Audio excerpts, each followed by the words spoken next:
پرچم نماد، رمز و یا نشانه مهمترین هر کشور هست. کشورها را در عرصه بین المللی با پرچمشان میشناسند و کشوری که استقلالیت دارد پرچم دارد. ما هم از جمله آن کشورهای محسوب میشویم که از دوران قدیم پرچمدار بودیم، با نامهای گوناگون: لوا، رایت، پرچم، علم. شاعران و بزرگواران ما از گذشته دیرینه ما این نامها را برای ما به میراث گذاشتند تا امروز روز پرچم ملی را هم ما تجلیل نماییم. روز پرچم ملی در ماه نوامبر تجلیل می شود در تاجیکستان، چون یکی از مهمترین رمزهای دولتداری تاجیکستان نیز محسوب می شود. و ما امروز مهمانی را با اینجا دعوت کردیم که درباره پرچم و اهمیت آن و درباره نقش آن در زندگی یک ورزشگر برایمان صحبت کرده باشد. پرچم برداری کشوری عزیزمان کرامت الله حکیموف هستند که به برنامه خوش آمدید میگوییم. تشکر زیاد. خب در زندگی معمولی هر ساکنی کشور و در آنهایی که در خارج از کشور قرار دارند، پرچم بسیار یک نمادی مقدس هست، یکی از مقدسات هر ملت محسوب می شود. به نظر شما که مثلا یک ورزشکاری معروف و پرچم بردار تاجیکستان هم در مسابقه بین المللی بوده اید، همین پرچم چی اهمیت دارد؟ اگر از نظری حالا فردی گویم، حالا به ورزشگر سپس دیرتر می رسیم.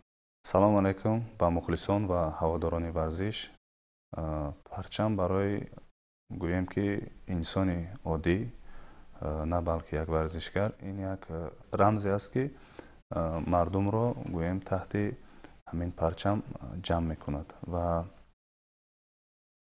پرچم برای هر یکی ما باید ارزش داشته باشد، نه بلکه تو ورزشگر هستی یا انسان معمولی عادی هستی، باید در کجایی که باشه، بیرون از کشور، درون از کشور، مقدسات خود را حفظ کرده و قدر پرچم را دانستن در کار. و وقتی که همچون یک شهروند عادی هم از دولت خارج باشی، تو باید بدانی که تو رو با این پرچم میشناسند و تو رو با این پرچم اعتراف میکنن. برای همین هر سعی کوشش ما همچون ورزشگر، همچون یک شخص عادی این است که ما پرچم را هر چی توانیم بلند برداریم و حفظ کنیم. خب نکته بسیار جالبی رو اینجا گفتید که پرچم این یک نمادی است که همبستگی ملی رو ایجاد میکند.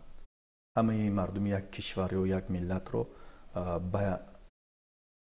با همین پرچم می شود متحد کرد، زیرا زیر یک پرچم در خارج از کشور به خصوص ورزشگران برآمد میکنند و این پرچم نه تنها همبستگی بلکه چی میگن یک رمزی بسیار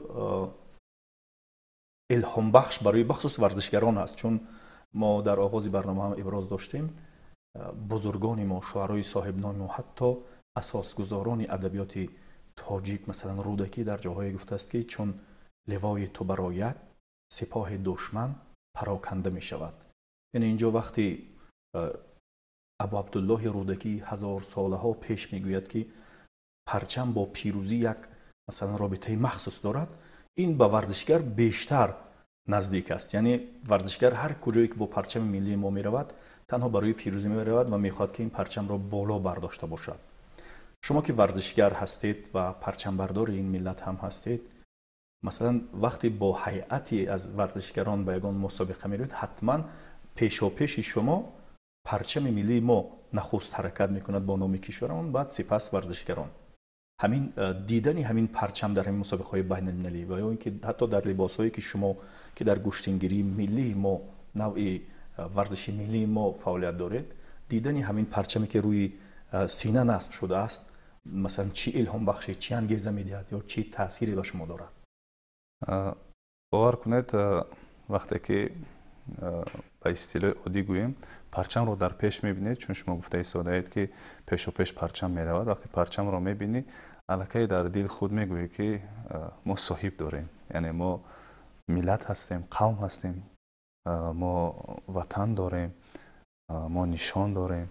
و وقتی که هر یک شخصی گوییم با غیرت، با ناموس وقتی که پرچم را نگاه میکند، میخواهد که پرچم خود را، ملت خود را در سطح بلند معرفی کند. من نمیدانم ورزشگری که فکر کند که در مسابقه جای دوم یا سوم را اشغال کند، برای آنکه бале, дуруст аст, дар ҷойҳои намоён гӯем дуюм, сеюм парчам баланд бардошта мешавад, аммо ҷойи аввал ҳиссиёташ ва обрӯяш дигар аст. Барои ҳамин дидан парчамро ин як нерӯи хуб мебахшад, як нерӯе ки мо бесоҳиб нестем, мо таҳти парчами худ қарор дорем ва мо бояд кӯшиш кунем ки парчами азизро баланд бардорем, то ки миллати тоҷикро ҳамчун миллати боқувват, ҳамчун миллати бо тамкин, бо одоб бишиносанд. обнед дар арсаи байналмилалӣ танҳо дар ду ҳолат, инро ҳама ҷо гуфтанд, вале ман мехоҳам аз забони шумо инро боз ҳам шунавам. вақте ки президент як кишвар ба ҷои сафар мекунад, ҳатман парчамаш боло бардошта мешавад. ва дуввумин ва танҳо нафари дигаре ки мераваду парчамаш боло бардошта мешавад варзишгар ҳаст.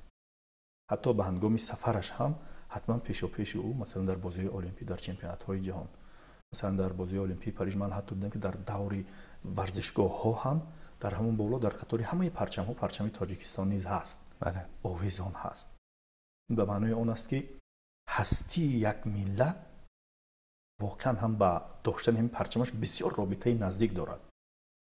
ва шумо ҳам ки масалан бо парчам ба ҳар мусобиқаи байналмилалӣ меравед, оё ин парчам ба шумо ягон ангезаи хос медиҳад ё намедиҳад? ва бинед, як чизи ҷолиб аст. мо вақте ки аз деҳаи худ берун меоем, ҳар касе дар деҳаамон ҳаст бароямон наздик аст. вақте аз шаҳрамон ба шаҳри дигар меравем, ҳамон кулли шаҳр ё минтақа бароямон наздик мешавад. вақте аз замин ба осмон рафтем, он вақт ҳамаи заминиҳо барои мо наздик ҳастанд. вақте ки як варзишгар аз кишвар берун мешавад, фикр мекунам ҳамин парчам аҳамияташ, эҳтиромаш ва нақшаш дучанд мешавад. оё ҳамин тавр ҳаст? 100% дуруст қайд кардед. чун шумо гуфтед, дар кадом мусобиқое ки мо вориди толор мешавем, толори ҳамон ки мусобиқа мегузарад, ман ёд дорам ки якумин варзишгарои мо парчам мекофтанд, ба чашм парчам мекофтанд, ба якдигар нишон медодем ки унҷо парчами мо аст. ба дурустӣ вақте ки парчамро мебинӣ, дар дил як нерӯи хуб, як нерӯи ғайратовар пахш мешавад ва ҳеҷ гоҳ варзишгар дида ба парчами худ намехоҳад ки парчами худро, яъне гӯем, поён нишон диҳад. ва ҳамеша мо варзишгарро вақте ки моро ҳамчун тоҷик мешиносанд, ҳамчун намояндаи як кишвар мешиносанд, чун шумо гуфтед ки дар либосҳои мо овезон ҳаст ки мо аз куҷо ҳастем, ҳамаи мо кӯшиш мекунем қабл аз мусобиқа як одоби хубро нишон диҳем ки аз мо нишони хуб ва фикри хуб кунанд. парчам мегӯям, боз такрор мекунам ки қайд мекунад ки мо кӣ ҳастем, таҳти ин парчам кӣ ҳастем, яъне варзишгар ҳастем, бо фарҳанг ҳастем, бо одоб ҳастем, тамаддун дорем, таърих дорем, фарҳанг дорем. пеш дар бораи парчам масалан шуъарои бузурги мо аллакай шеъру гуфтаҳои зиёд доштанд. ҳамин хел аст. бале, вақте ки парчамро мебинӣ, дар ҳақиқатан як нерӯи хуб мегирӣ, як нерӯи хос мегирӣ ки мехоҳӣ ки биҷангӣ ва нишон бидиҳӣ ки мо пурқувват ҳастем. ин парчами мо ҳаст ва мо намояндаи он пурқувват ҳастем. ҳамон гуфтам ки дар оғоз рӯдакӣ гуфтааст ки чун левои ту барояд, сипоҳи душман пароканда шавад, яъне ҳатман барои пирӯзӣ меравӣ. яъне сипоҳи душман ки пароканда шуд, яъне ту пирӯз шудаӣ. вақте парчамат боло аст, яъне ту пирӯз шудаӣ. пас барои варзишгар будани парчам яъне будани пирӯзӣ метавонад буда. хуб, дар мусобиқаҳое ки ман масалан шумо иштирок кардед, бахусус дар чемпионати ҷаҳон оид ба гӯштингирии миллӣ, навъи варзиши миллии мо, ман чанд ҷое таваҷҷӯҳ кардам ки шумо пас аз масалан ҳар пирӯзӣ як ишораи ба ҳамин парчамак мекунед. парчаме ки бар рӯи масалан либоси гӯштингирии махсуси шумо аллакай насб шудааст. ин аз куҷо меояд? ҳамин яъне шумо он лаҳзае ки мубориза бурдед, ҳамаҳо шоядатон ба набарду ба пирӯзӣ аст, вале ҳамин ки пирӯз шудед зуд парчам ба ёдатон мерасад. яъне ин чӣ маъне дорад ба фикр? дар чемпионати ҷаҳон муҳтарам президент, асосгузори сулҳу ваҳдат онҷо ҳозир доштанд ва раиси шаҳр. бовар кунед, мусобиқа дар Тоҷикистон гузашта истодааст. пешвои миллат, раиси шаҳр, намояндагони тоҷикистон ҳамашон онҷо ҳузур доранд.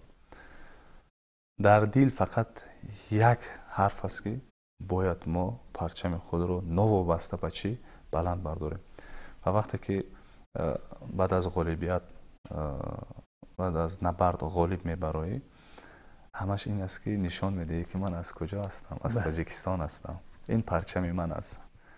фаромӯш насозед ки ин парчами ман аст. ва ҳамон лаҳза ба ғайр аз ин парчам ҳеҷ чиз нишонии масалан аз Тоҷикистон будани шумо дар онҷо тақрибан нест. гӯямиш агар дар пушт навишта шуда бошад TJK, ба ҳар ҳол ҳамон парчам аст ки аввалин чизест ки шумо метавонед бе ягон мушкилӣ нишон дед ки ман аз ҳамин кишвар ҳастам ва ин парчами ман ҳаст.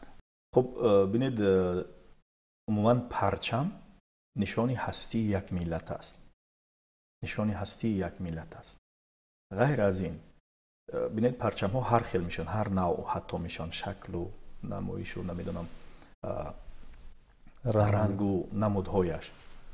ҳамаи ҳаминҳо маъно дорад дар худашон. ҳамин ҷо ҳам дорем ки парчами давлатии Тоҷикистон аз 3 ранг иборат аст. ранги сурх рамзи муборизаву ҷоннисорӣ ва халқ барои озодӣ ва истиқлол, ранги сафед ки нишони саодат ва умеду орзу аст ва ранги сабз нишонаи сарсабзиву шукуфоӣ аст. масалан барои як варзишгар, масалан ранги сафеди мо ки нишони бахту саодат, умеду орзу аст, бахт аст, иқбол аст, барои як варзишгар ҳам гаҳ-гоҳи ҳамин иқбол бисёр нақши хуб мебозад. нақши асосӣ ҳам гӯед. як камбудии масалан ҳариф метавонад боиси пирӯзии масалан варзишгари тоҷик шавад. яъне ҳамин рангҳо ҳам ҳатман ки ба чашми варзишгар мехӯранду дар пироҳанаш дорад, бахту иқболашро бештар мекунанд, магар нест? бале, дуруст қайд кардед. аз назари психология ҳам гӯем, ҳар ранге ки мо мебинем, новобаста чӣ ранг ҳаст, ба мо як нерӯи хосро медиҳад. ва ҳамин рангҳое ки мо дар парчами худ мебинем, фалсафаи худро дорад. вақте ки назар мекунӣ, нерӯ мебахшад, тафаккуратро равшан мекунад ва як қуввае мегирӣ ки қувваи тоза ҳаст. хуб бинед, дар чемпионати ҷаҳон оид ба гӯштингирӣ шумо чемпиони ҷаҳон гардидед ва ҳамон тавре ки аз оғоз то ҳоло гуфта истед ки ҳамеша варзишгар танҳо барои ғалаба ба майдон мебарад, танҳо барои он ба майдон мебарад ки парчамаш дар садри дигар парчамҳо қарор гирад. шумо ҳамин ҳолатро дар вуҷуди худ эҳсос кардед, яъне парчами Тоҷикистонро дар садри парчами варзишгарои ҷаҳон қарор додед ва чемпиони ҷаҳон оид ба гӯштингирии миллии мо шудед. ин ҳолат чӣ гуна аст? яъне варзишгар бо парчам меравад, бо парчам меборад, мубориза мекунад, парчамаш гоҳ-гоҳе ҳамчун ҷоизадор дар канори дигар парчамҳо боло мешавад, вале вақте дар садри дигар парчамҳо қарор мегирад ва суруди миллии мо онҷо садо медиҳад, ин чӣ гуна эҳсос аст барои як варзишгар?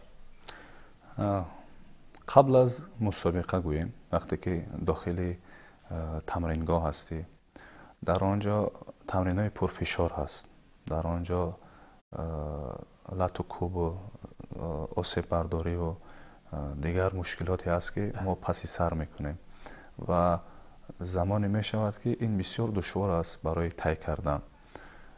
аммо ин нерӯро ҷамъ карда, вақте ки ба мусобиқа мебароӣ, вақте ки ғолиб меоӣ, вақте ки парчами ту боло меравад, ҳамон эҳсосоте ки душворӣ дошт, ҳамон эҳсосҳо нест мешаванд ва як фахр дар дил мешавад ки ман тавонистам парчами худро баланд бардорам. ин фахри нотакрор аст. ман фикр мекунам ки аз ягон тарафи дигар гӯем ин гуна фахр дар дил намедарояд, чун фахре ки парчами ту дар баробари дигар парчамҳо боло равад. خب احساسات وقتی در همون مقام افتخاری قرار میگیرید و پرچم بالا شده ایستاده است و نمیدونم همین احساسات چگونه هستند؟ هیجان در چی حد هست در همین حالت؟ فخر هست که تو توانستی پرچم خود رو، ملت خود رو، مردم خود رو بالا برداری. فخر میکنی که این یک مسئولیتی که بر دوش تو بود که تو باید پرچم رو بلند میبرداشتی. فخر میکنی که تو توانستی. یعنی در زندگی یک ورزشگر نقش پرچم بسیار بلند است. بخصوص ورزشگری که میخواهد موفق باشد و مثلا در عرصه بین المللی هم برآمد کند. پس هر ورزشگر باید و این مقدسات ملی، یکی از مقدسات ملی ما است پرچم، بسیار احترام زیاد داشته باشد. همینطور نیست؟ بله 100% خیر کردید. در رفتی مسابقه یاد ندارم کدام مسابقه بود، رفتی سبقت خیلی دشوار رفته ایستاده بود و من خسته هم شده بودم. یک نمیدانم چی بود، یک نظرم در پرچم افتاد، در کجا نمیدانم، نگاه کردم که چشمم به پرچم افتاد و همون حرفایی که چی میدهد گفتید، همین نگاه هم همین در پرچم افتاد و خود به خود گفتم که مثل مردم عادی گویم بیناموسی نکن، از جای برخیز، این غالبیت رو حفظ کن تا که پرچم رو بلند برداره. خب این ما در آغاز ابراز داشتیم که پرچم این یک رمزی وحدت آفر، یک نشانی گویم وحدت آفر و نشانی هست که همبستگی رو بین انسان‌های مثلا یک سرزمین ایجاد میکنند.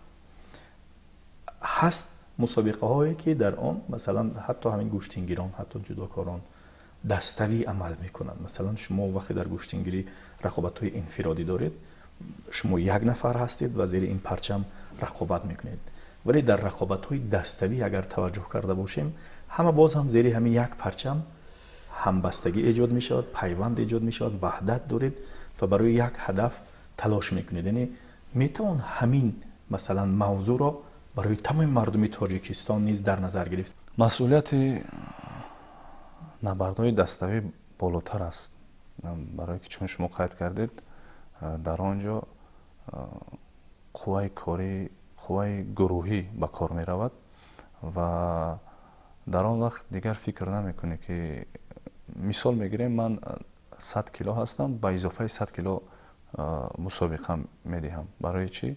مثال در آنجا ریسک آسیب دیدگی هست، در آنجا مثال قوای از تو بیشتر با تو رقابت میکند.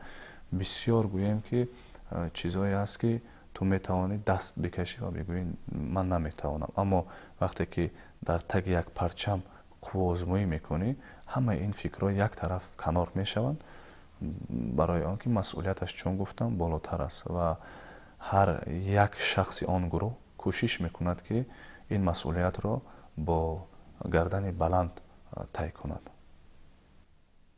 بهترین، یعنی ما میتونیم همین نمونه‌ای که در رقابت‌های دستوی ورزشی داریم که زیر یک پرچم با هم بستگی و وحدت به سوی یک هدف روانه میشوند، در جامعه تاجیکستان هم برای تمام ساکنان تاجیکستان نمونه عبرت بگیریم و تمام مردم تاجیک تحت همین پرچم به سمت پیشرفت، شکوفایی، برای عملی کردن آرزو و آمالی که یک ملت یا یک کشور، یک سرزمین داشته باشد روانه می شوند. اگر تبریکات یا سخنی درباره روز پرچم ملی که ما در تاجیکستان تجلیل میکنیم و یکی از با بزرگترین و بلندترین پرچم های جهان را در شهر دوشنبه پایتخت کشورمان برافراخته ایم، اگر داشته باشید ما مرحمت شما را گوش میکنیم. اولین میخواهم بگویم با هواداران ورزش و مخلصان ورزش و به مردم تاجیکستان همچون ورزشگر و همچون یک ساکن جمهوری تاجیکستان میخواهم قید کنم که عین زمان مردم تاجیک در تمام جهان هست و مردم تاجیک میشناسند چگونه پرچم دارند. میخواستم بگویم که هرچی میتوانند پرچم را حفظ کنند، هرچی میتوانند مقدسات تاجیک را حفظ کنند، نام تاجیک را بلند بردارند و با جهانیان یک فرهنگ بای، یک آداب نیک و مردی و جوانمردی را نشان بدهند که دیگر کشورها، دیگر نفرها از ما فقط فکر خوب داشته باشند. روزی پرچم ملی مبارک باشد و تا کجایی که می توانند پرچم را بلند بردارند، زیرا اینکه چون شما قید کردید ما زیر یک پرچم هستیم. این پرچم است که ما را متحد می کند و این نشان است که ما تاجیک هستیم барои ҳамин то метавонанд парчамро баланд бардоранд ва хизмат кунанд. خب اینجا میرسیم به انجام گفتگوی دو جانبه‌مان و آنگونه که در ادامه همین صحبت پیدا شد، یعنی پرچم همبستگی دارد، وحدت دارد. من پرچم نشان از هستی یک سرزمین، یک دولت، یک ملت است. پس ما میتوانیم مردم تاجیکستان را با این روزی بسیار مقدس، یعنی روزی پرچم ملی جمهوری تاجیکستان، تبریک و مبارکباد گوییم، زیرا نشان از وحدت، یگانگی، همبستگی و موجودیت تاجیکستانی عزیز ما است.